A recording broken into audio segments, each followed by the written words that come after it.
The March Madness tournament has come and gone. We've run from the first round, the second round, the Sweet 16, and we're finally past the Elite Eight. We're finally at the Final Four. We're going to talk about it a little bit here today, but we're also going to have so much content, March Madness Final Four related.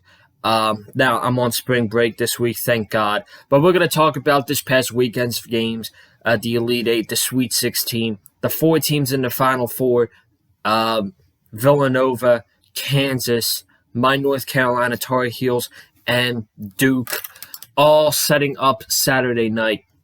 Thank you guys for joining me here today. It is Monday, March 28th, 2022. Hope everybody had a good weekend, man. Again, not much content last week's March Madness. I was at the Sweet 16. On Friday night. Absolutely an incredible experience. Such incredible games as well. St. Peter's versus Purdue and North Carolina versus UCLA, with St. Peter's and North Carolina coming out with with wins. I was thinking about doing a vlog for that experience, but I figured I just want to enjoy the time and all that stuff. I did post some content on my Instagram, though, so if you want to go check that out, you can follow me on Instagram. And I've been doing a lot of sports TikTok content on well. So if you want to, you can follow me on TikTok as well at Conlon_Joseph. But we're going to talk about some of the Final Four matchups: Villanova versus Kansas, North Carolina versus Duke. Some of the games that happened this past weekend, all on the channel today. It's crazy how fast time flies. It just felt like a couple weeks ago I was sitting here giving my predictions for the March Madness tournament and who was going to be in the Final Four. I only got two of the teams right who I thought was going to be in the Final Four. I mean, I had Duke and Kansas in the Final Four, but my other picks were stinkers. We had Kentucky, who lost in the first round to St. Peter's, and we had Tennessee, who lost in the second round to Michigan. So it is what it is. Also made some money on the tournament as well. North Carolina on Friday night. I appreciate it. But let's get right into it, man. It's going to be a busy week. Hope you all are going to have a great week. We're going to have so much content. We're going to talk about why each these teams can win the March Madness tournament. So Tuesday, Wednesday, Thursday, Friday, we'll talk each day on what teams can win, on how each team can win. That's all going to lead up to Saturday night's Final Four games. And with the Final Four, we also have WrestleMania. So Thursday will be a double upload. Haven't watched WWE consistently since the summer. I'm honestly not excited for WrestleMania at all this year, outside of AJ Styles and Edge and the possible Seth Rollins-Cody Rhodes match. But, it's WrestleMania. We'll still do predictions. Probably not going to watch the first night because I'm going to watch the Final Four instead, especially with North Carolina playing Duke at the nighttime game. But I will watch Sunday. Not sure if I'm going to do a review yet because I have a flight back to Florida that Monday after WrestleMania at 6 a.m. So not sure if I'm going to do a review, but I'll keep you guys updated, of course. But and let's just get into it, man. We got the Final Four set. It's Villanova versus Kansas, and it's North Carolina versus Duke. Blue Bloods, honestly, this is probably the best Final Four field since 2015, where we had Michigan State against Duke, and we had Wisconsin against Kentucky, where those were two great games, which led to, I believe, a Wisconsin-Duke national championship game. I'm pretty sure that's what it was, but this is probably the best field since then. These are the four best teams. honestly. As much as I hate Duke and I hate Coach K, um, they're a good team. They're a really good team. But these are probably the four best teams in the entire tournament. If you think Gonzaga is up there, um, sorry to you. I mean, I didn't see them winning the Elite Eight.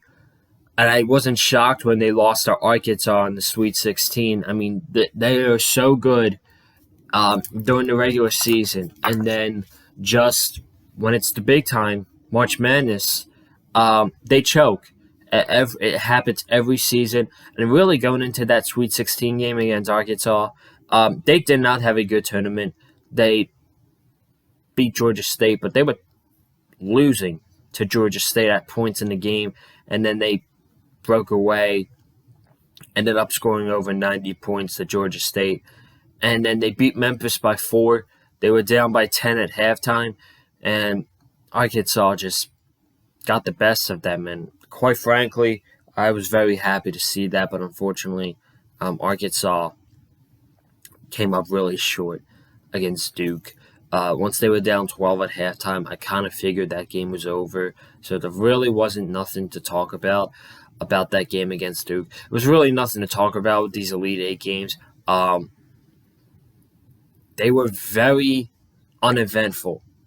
Unlike the Sweet 16 games, we had some great Sweet 16 games, and that was one of them. Arkansas against Gonzaga was one of those great games that I really enjoyed. I also really enjoyed the Texas Tech Duke game, a back-and-forth game that came down to the end where Duke ended up winning by 5, 78-73, and then Houston beating Arizona.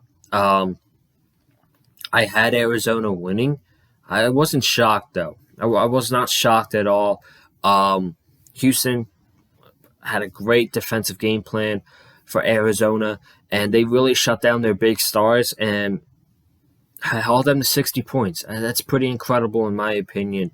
And Arizona almost lost to TCU in the second round. They nearly lost that game, and that game was probably one of the best games of the entire tournament. That was insane, and I really thought while watching that game, I thought TCU was going to beat they were going to beat Arizona, but yeah, Houston just had a great defensive game plan for them. Michigan State against Villanova was okay. I mean, I really didn't enjoy that game as much as I should have, but to me, the two best Sweet 16 games were the two games I was at Friday night at the Wells Fargo Center in Philadelphia. And that's just not being biased because I was there. They were just really, really good games.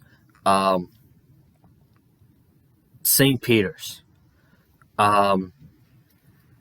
is probably the biggest story of the entire tournament.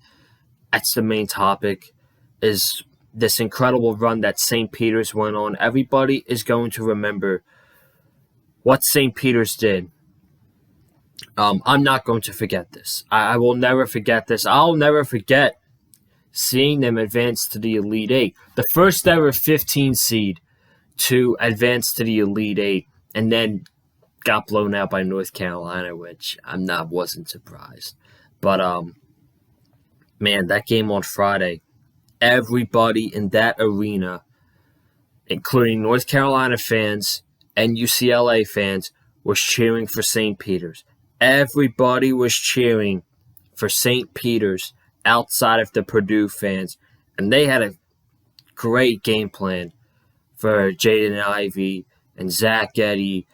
And Purdue just looked really uncomfortable that entire game. And Zach Edey really could not do anything what Armando Bacot was able to do against St. Peter's. And these guys' names going to live in the history books. Like 10 years from now, when we think of, some of the great runs that happened during the March Madness tournament, you're going to think of the coach, Shaheen Holloway, who, by the way, is going to get paid for this incredible run, but he's not going to get paid by St. Peter's. And why is that? It's because they're not going to be able to afford him because they're too small of a school. So he'll probably, I'm hearing that he might be the new head coach of Seton Hall, and he might get that as soon as this week.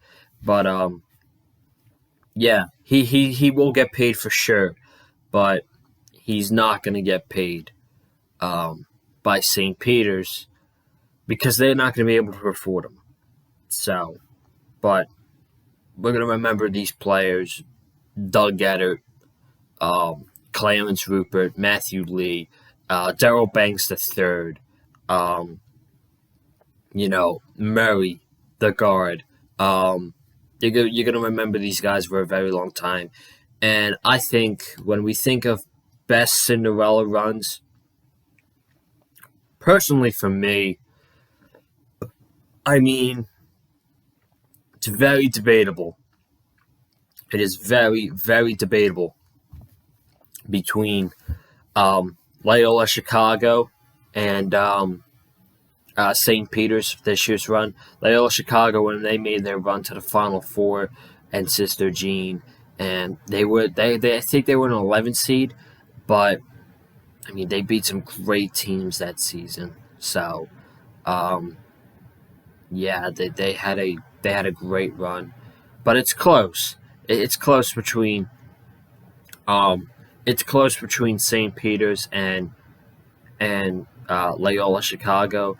St. Peter's beat some really good teams the entire tournament. I mean, they beat Kentucky, they beat Murray State, who was 30-2, and they beat they beat Purdue. My bad. So that was just a really great game.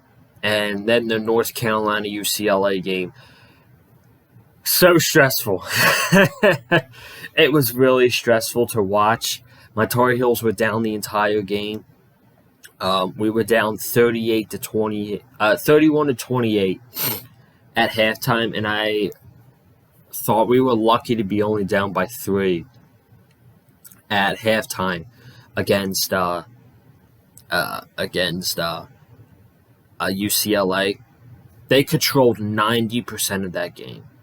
UCLA controlled 90% of that game. It was when North Carolina took a lead for a little bit, UCLA would score right away and either tie the game or get a big 3-point shot.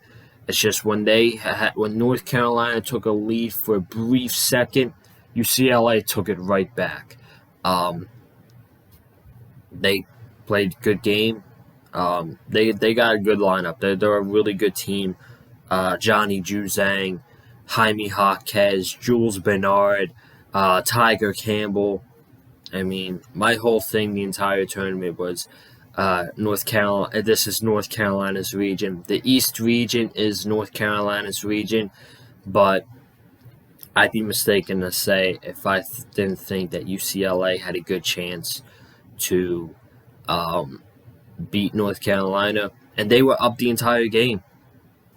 They controlled 90% of that game, and it nearly came down to the last 2 minutes when UCLA was up 64-61, and North Carolina went on that 12-2 run to end the game. Caleb Love, 30 points, main reason we won this game, man. And it was just an incredible game. I was surrounded by all UCLA fans the entire game, and they were chanting the entire game. Like, I'm not going to take that away from them, but those final 2 minutes, especially when North Carolina went up by 5, they were dead silent the entire 2 minutes.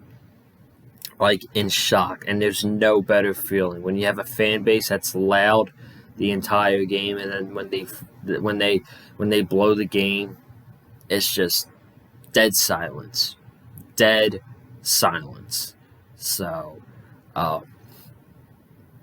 those were 2 incredible games. And then, honestly, yesterday, 2 blowouts. Miami got blown out by Kansas, which I wasn't surprised by. Miami was just happy to be there, in my opinion. with the Elite Eight. Their first Elite Eight in school history. They got blown out by like 25 points. And then North Carolina defeated St. Peter's, which they were up by 18 in the first quarter, 27-9. And at that point, I knew the game was over. After Love made that three to go up by 18, I'm like, the game's over. This game is over. So, and that sets up the Final Four. Villanova versus Kansas, and North Carolina versus Coach K and Duke. Early prediction, I'm going to talk about it more this week, but early prediction, I like Kansas, and I love the Tar Heels. I love the Tar Heels in this matchup, and I'm going to talk more about it this week. We're going to talk about why each team can win the national championship, like why Villanova can win the national championship, why Kansas can win the national championship, North Carolina, and I have to do one for Duke. So, but that's going to do it for today. Just a short video, basically talking about Sweet 16 Elite 8 games for a little bit. So, it's nice to be on spring break. I'm going to make a lot of content for you guys this week, mostly college basketball, but I'm happy to do it, man. So, thank you all for joining me today. If you have not already, make sure you hit that subscribe button. We're a couple subscribers away from 450, halfway to 500 subscribers. So if you have not already, man, be sure to go ahead, hit that subscribe button. I'd very much appreciate that. Going to continue throughout the months, AEW content. The NBA playoffs is coming up very soon, so I might do a video on that, doing my predictions and stuff like that for the NBA playoffs.